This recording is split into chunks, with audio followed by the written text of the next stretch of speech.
fight the Ethiopian government has waged with rebels. SABC News reporter Kailihle Khumalo is at the U.S. Embassy in Pretoria, where locally based Ethiopians are protesting over the U.S. interference. Kaya, a very good morning to you. What's happening at the embassy?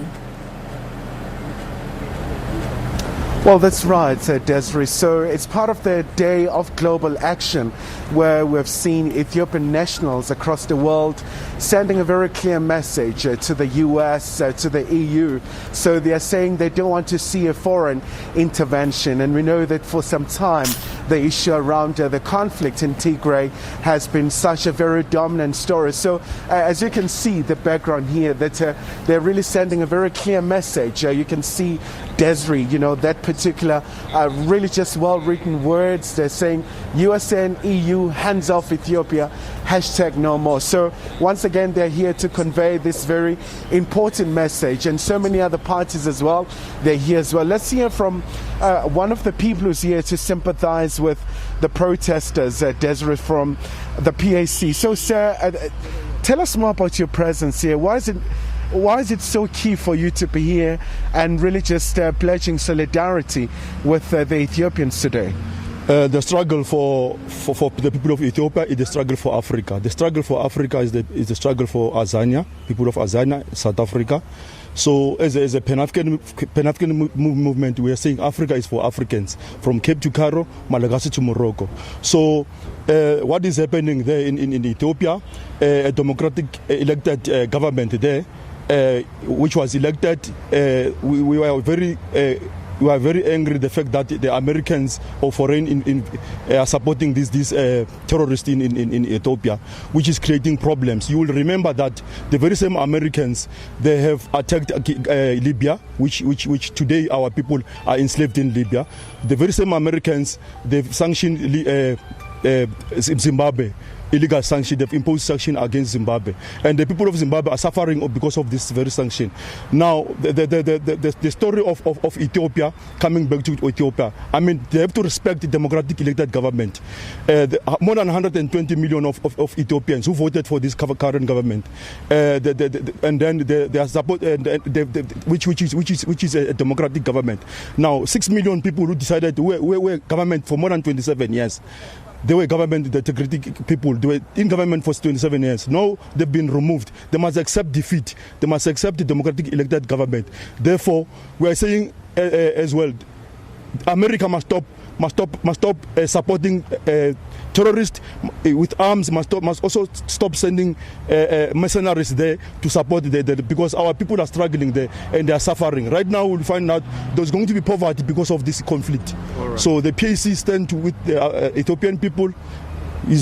All right, thank you so much. Maybe let's try and hear from you guys how you're feeling about today, and maybe just the impact of the conflict. Let's hear from you, sir. Very good morning to you. Maybe just give us an indication, how has the conflict really affected you? Okay, let's hear from others. Let's hear from you, sir. Well, quite a lot of people shy here, but maybe just tell us, sir, about the importance of today's gathering in the context of these demonstrations that we've seen in so many parts of the world. Why is it key for you to come to the diplomatic mission of the US and sending this message? Yeah, especially this is a global, there is a global #NoMore. So American, they are supporting the terrorist group, which is TPLF. They're ruling 27 years, Ethiopians.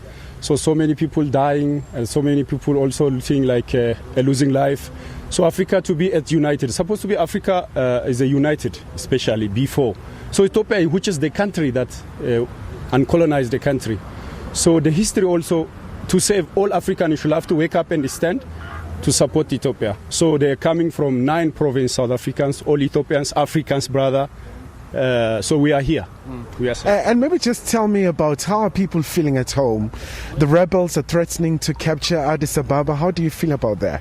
Yeah, I think so. Nevering trust is very important. Without trust and accountability, there is no leadership. Like there is no good peace. So how are you going to see the family? They are struggling. There is no peace. No, there is no also. They are attacking because they are supporting terrorist group. So that terrorist group, they have a power. when you have a power, just you go into attack, you lose your life and your family destroy. So we don't need to support. We need to stop. So Africa, they have the rule on our rule. So we have history, so we have to follow that history. Do you think Americans will listen to guys today? Obvious, yeah. Obvious. Failure to do that, what will happen? Can you imagine global 37 country this strike?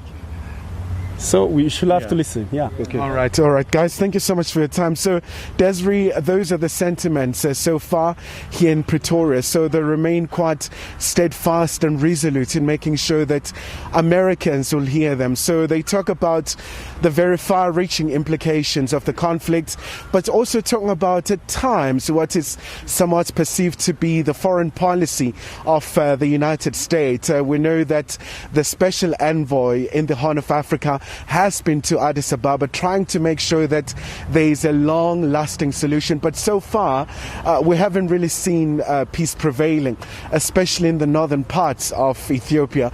And of course, Prime Minister Abiy Ahmed has been trying to quell the terrorists, but it hasn't worked because it's a very complex situation. At some point, there were growing calls for the humanitarian aid to be allowed to pass and be able to assuage and alleviate the predicament of the people of the Tigray region.